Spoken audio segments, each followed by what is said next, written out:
Hey everyone, welcome to biology eighties. NEET topper interview series के under आज हमें join कर रहे हैं पंचकुला चंडीगढ़ से भव्य गर्ग, जिन्होंने फर्स्ट अटेम्प्ट में ही नीट क्रैक कर दिया है और अपना डॉक्टर बनने का सपना पूरा किया है। Welcome to biology eighties Bhavya. Thank you दीदी। मैं आपको अगले 2 मिनट दे रही हूँ। अगले 2 मिनट में आपको अपने बारे में जो कुछ भी बताना है, जो आपको लगता है कि नीट एस्पिरेंट्स को आपके बारे में जानना चाहिए, वो शेयर करो।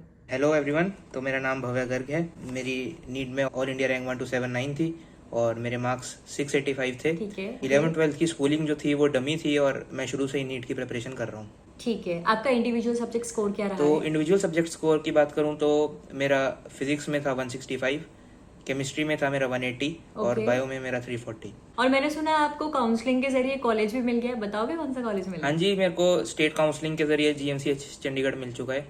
अरे वाह, ये तो एकदम ऐसा हो गया कि चंडीगढ़ से ही और चंडीगढ़ की लोकेशन मिल गई। घर वाले तो खुश हो गए हाँ होंगे। जी, घर वाले बहुत ज़्यादा ही खुश थे।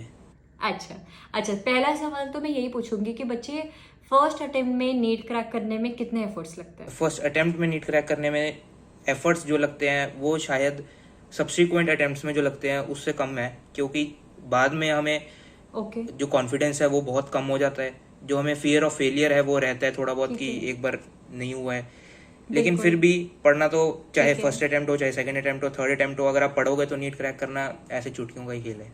बिल्कुल बिल्कुल, ठीक है। अच्छा, आपका अभी जो स्कोर बना है नीट 2023 में 685 और इसके जरिए आपको जो कॉलेज मिला है, आपको लगता है आप इससे बेटर रैंक, इससे बेटर स्कोर, इससे बेटर कॉलेज डिजर्व करते थे जिस हिसाब से आपने मेहनत करी थी नीट की? हाँ जी ज़रूर, क्योंकि जो मैं स्कोर एक्सपेक्ट कर रहा था वो शायद इसी रेंज में था, लेकिन जो रैंक इन्फ्लेशन हुई है इस साल उससे मेरे को थोड़ी मतलब पीड़ा हुई है, क्योंकि 400-500 के अराउंड में एक्सपेक्ट कर रहा था और कॉलेज में एम्स चाहता था या अच्छा। फिर या तो दिल्ली में जो कॉलेजेस हैं वो, या तो कोई एम्स 2012 वाले। ओके। तो फिर खुद को कैसे समझाया कि अब ये गवर्नमेंट कॉलेज मिल गया है, तो मतलब आई यू हैप्पी? फाइनली वो सेटिस्फेक्शन वाली स्टेज आई है? हाँ, एक बार अब मैं फुली सेटिस्फाइड हूँ, क्योंकि मेरे घर के बहुत ही पास है कॉलेज और चंडीगढ़ में है। मैं पंचकुला में रहता हूँ, चंडीगढ़ बिल्कुल पास में ही है। ऊपर से घर वालों से मिलते रहेंगे, नई बिल्कुल। सिटी में जाने की जरूरत नहीं पड़ेगी, कोई ठीक है। मतलब की परेशानी भी नहीं होगी। ठीक है। तो मतलब 5.5 साल अब आराम से हाँ निकलेंगे। बिल्कुल। ठीक है, अब मैं ज़रा चलते हैं आपके प्रिपरेटरी फेज में। तो सबसे पहले मैं स्टार्ट करती हूँ रिसोर्सेज से। आपने फिजिक्स, केमिस्ट्री, बायोलॉजी में कॉन्सेप्ट्स को क्लियर करने के लिए कौन कौन सी बुक्स की हेल्प ली? तो फिजिक्स में मैंने जैसे कोचिंग जाता था तो मैं एलन में था। एलन में कोचिंग में टीचर्स हमें जो ठीक है। पढ़ाते थे वो मैं सुनता था अच्छे से, नोट्स जो हमें पढ़ाते थे। फिजिक्स में स्पेशली नोट्स का बहुत ज़्यादा महत्व था, तो कोचिंग से घर आके मैं क्वेश्चन प्रैक्टिस ठीक है। करता था कोचिंग की मॉड्यूल से। मैं टेक्स्ट कोचिंग का बिल्कुल नहीं पढ़ता था। एनसीईआरटी जो फिजिक्स की थी उसको कभी अंडर एस्टिमेट नहीं करता था, मतलब पढ़ता था वो, उसकी एक्सरसाइजेस भी सॉल्व करनी चाहिए थी। अच्छा। वो मैंने एंड में करी थी, लेकिन करनी चाहिए थी ठीक मेरे को, है। तो वो मेरे को थोड़ा सा था। बायो में मैंने जो हमें कोचिंग में पढ़ाते थे सबसे पहले तो वो जो हमें नोट्स बनवाते थे वो थोड़े से मैंने ठीक है। कम पढ़े, क्योंकि वो काफ़ी बाहर चले जाते थे ओके। एनसीईआरटी से। तो एनसीईआरटी तो बहुत ज़्यादा ही पढ़नी पड़ती है बायो की, वो तो ऑब्वियस सी ठीक है। बात है। जो हमें बिल्कुल, नोट्स बिल्कुल। कराते थे उसमें से जो इंपॉर्टेंट पॉइंट्स लगते थे जो PYQs में आए हुए हैं वो मैं एनसीईआरटी में साइड में लिख लेता था। हाँ। या फिर एक और चीज़ कर सकते थे कि एनसीईआरटी के टॉप ठीक पे मैं है। लिखता था, वो मैंने एंडिंग में की थी, तो वो बहुत काम आई थी कि PYQs जो टॉप पे ओके। लिख लिए थे चैप्टर के। और जो क्वेश्चंस है ठीक जो है। वो मैंने ठीक है। एलन की कोचिंग के उससे करे थे, मॉड्यूल से करे थे। ठीक है, और केमिस्ट्री के लिए भी मॉड्यूल सी यूज केमिस्ट्री के करें? लिए हाँ जी, क्वेश्चंस के लिए मॉड्यूल, बाकी अलग अलग सब्जेक्ट के लिए फिजिकल में ठीक है। तो फिजिक्स जैसी अप्रोच थी। ऑर्गेनिक में हमारे नोट्स जो पढ़ाए थे वही थे, और इनऑर्गेनिक में ओनली एंड ओनली एनसीईआरटी। अच्छा, मतलब आपने एनसीईआरटी को, जैसे कि मैंने हर नीट टॉपर बच्चे से सुना है कि एनसीईआरटी को प्रायोरिटाइज किया, चाहे वो फिजिक्स है, केमिस्ट्री है, बायोलॉजी है। ठीक है। अच्छा, बायोलॉजी टी से कब मुलाकात हुई? बायोलॉजी या टीच से तो मैं मिला था अगस्त 2022 में, तो ओके। तब आपने शायद मंथली टारगेट्स की वीडियो डालनी शुरू की थी। हाँ। तो मैं तब थोड़ा सा डिमोटिवेटेड सा था। आपकी एक वीडियो ने जो मेरे को बूस्ट दिया था, अच्छा। वो मतलब मैं बता नहीं सकता कितना, मतलब बहुत मोटिवेट हुआ था मैं। चलो, और thank you। ऐसे ही मेरे को काफ़ी रेफरेंसेस चाहिए होते थे उसमें, जैसे मॉलिक्यूलर बेसिस ऑफ इनहेरिटेंस में डीएनए फिंगरप्रिंटिंग था, ठीक वो है। मेरा बहुत वीक था। तो अच्छा। आपकी वीडियो ने बहुत कंसेप्ट क्लियर करे थे, तो ओके। उसके लिए भी थैंक यू। अरे ठीक है। अच्छा, कितने प्रीवियस ईयर क्वेश्चन पेपर्स करे थे? प्रीवियस ईयर क्वेश्चन पेपर्स में मैंने लास्ट 12 ईयर्स के करे थे, जैसे कि 2022 तक, 2010 से लेके 2022 तक।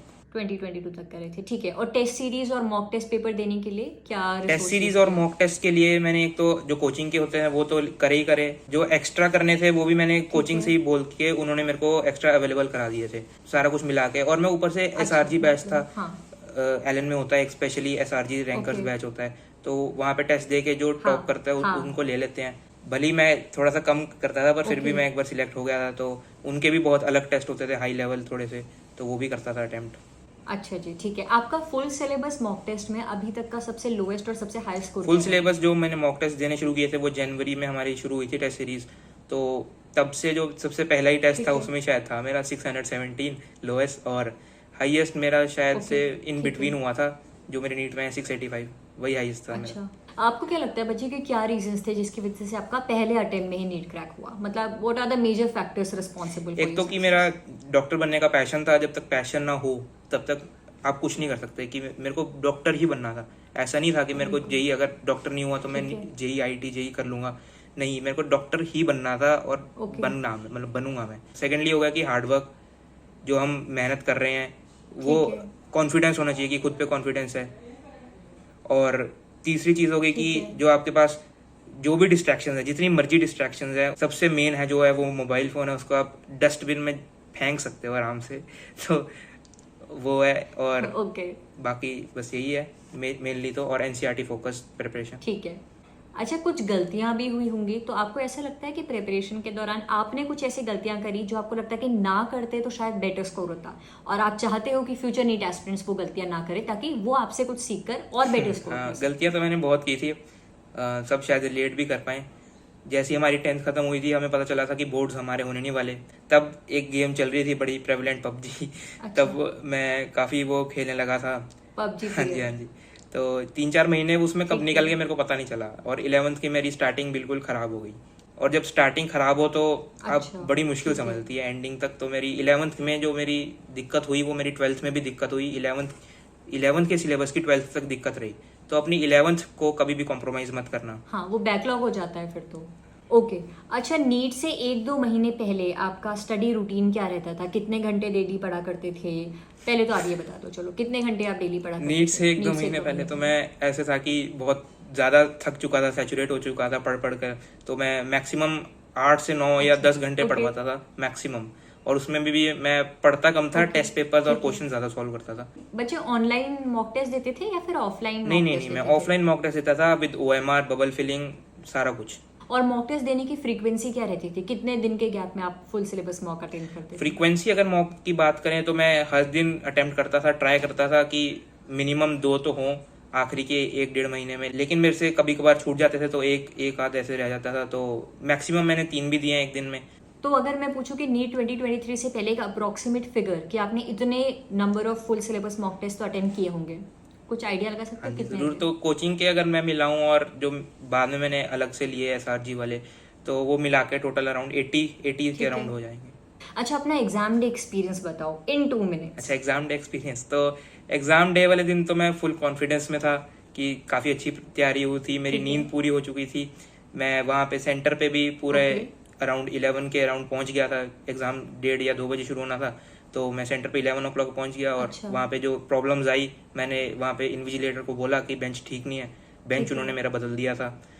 तो जितनी जल्दी जाओ उतनी जल्दी फायदा रहता है। और फुल वेंटिलेटेड रूम था, तो उसमें भी कोई दिक्कत नहीं हुई। ठीक है। पेपर अटेम्प्टिंग स्ट्रेटेजी क्या थी आपकी? जैसे ही मेरे हाथ में पेपर आया था तो मैं पहले तो देख रहा था कि फिजिक्स, केमिस्ट्री और बायो में ऑर्डर क्या है। नहीं तो मैं OMR में एक बार गलती कर चुका हूँ कि उल्टा ऑर्डर भर दिया था मैंने। तो मैंने पहले ऑर्डर देखा, और मेरी स्ट्रैटेजी रहती थी कि फिजिक्स पहले अटेम्प्ट करो, फिर बायो अटेम्प्ट करो, और फिर एंड में केमिस्ट्री अटेम्प्ट करो। अच्छा, ठीक है। और आप OMR कैसे फिल करते थे? सेक्शन वाइज करते थे या फिर एंड में जाकर? OMR का भी काफी रहता था। तो OMR जब इनिशियली प्रैक्टिस करता था तब तो मैं सेक्शन वाइज करता था, लेकिन टुवर्ड्स एंड में उसको सेक्शन वाइज हटा के मैंने पूरा पेपर सॉल्व करके एंडिंग में करनी शुरू कर दी थी, तो वो ज़्यादा बेटर रही थी। मुझे ऐसा लगता है हर बच्चे का ना यहाँ पर ये चीज़ हर बच्चे की डिफरेंट होती है। कुछ बच्चे सेक्शन वाइज प्रेफर करते हैं ताकि मुझे वो डर ना बना रहे कि लास्ट में टाइम कम बच गया तो कहीं ऐसा ना हो OMR में कुछ फिल नहीं किया। तो ये चीज़ आपको तभी पता चलेगी जब आप फुल सिलेबस मॉक टेस्ट देने की प्रैक्टिस में आओगे। एग्जाम डे के दिन क्या क्या मिस्टेक्स हैं जो कि हर बच्चे को अवॉइड करनी चाहिए ताकि बहुत स्मूथली वो पेपर तो एग्ज़ाम डे वाला जो दिन है उसमें आप कोई मिस्टेक भी अफोर्ड नहीं कर सकते, क्योंकि वो एक ही दिन होगा, पेपर एक ही बार होगा, नहीं तो फिर आपको 1 साल रुकना पड़ेगा। तो जो जितनी भी मिस्टेक्स हैं वो 11th-12th में 2 साल में कर लो, जितनी मर्जी कर लो। OMR में चाहे जो गलती हो, चाहे एग्जाम अटेम्प्टिंग स्ट्रेटेजी में कोई गलती हो, या फिर कोई घबराहट होती हो एग्जाम के हॉल में, वो सारी जो मिस्टेक्स हैं वो आप सारी की सारी अपने कोचिंग के टेस्ट में कर लो, अपने खुद के घर बेस्ड टेस्ट में कर लो। उस दिन आप कोई गलती अफोर्ड नहीं कर सकते, क्योंकि फिर वो आप जानते ही हो। मैंने जो गलती करी मैं वो भी एक बता देता हूँ कि मैंने क्या गलती करी। मेरी स्पीड काफ़ी तेज़ हो चुकी थी कि मैं एंड में 2 बार रिवाइज कर सकता था पेपर, लेकिन जब भी मैं रिवाइज करता था तो मैं स्टार्टिंग से ऐसे रिवाइज करता था कि मैं सिर्फ वो चेक करता था कि मैंने क्वेश्चन अटेम्प्ट करा है सही और OMR में सही फिल करा है।